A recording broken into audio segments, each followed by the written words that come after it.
इकडे जळगावच्या भुसावळ या ठिकाणी निवडणुकीच्या प्रचार सभेमध्ये राष्ट्रवादी शरद पवारांच्या पक्षाचे ज्येष्ठ नेते एकनाथ खडसेंनी जाहीर सभेत थेट भाजपच्या उमेदवाराला मतदान करण्याचं आवाहन केलं आहे. मात्र त्यांनी विधान केल्यानंतर वेळीच त्यांच्या शेजारी बसलेल्या उमेदवारांनी त्यांना त्यांची चूक लक्षात आणून दिली आणि यानंतर खडसेंनी आपल्या विधानाची सारवासारव केली आहे. 40 वर्ष आयुष्य घातल्यामुळे कधीकधी असं होतं असं म्हणत आपल्या विधानाची त्यांनी सारवासारव केली आहे. त्यानंतर आपलं मत हे तुतारी वाजवणाऱ्या माणसालाच मिळालं पाहिजे असंही त्यांनी स्पष्ट केलं.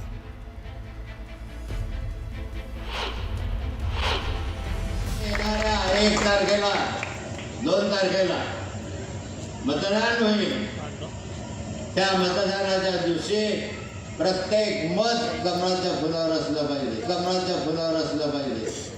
वरच्या आपल्या नगराध्यक्षाचे उमेदवार जे आहेत आपल्या कमळावर माझ्या आयुष्य घातल्यामुळे कधी कधी तुतारी वाजवणाऱ्या माणसाला मिळालं पाहिजे. आपले 50 उमेदवार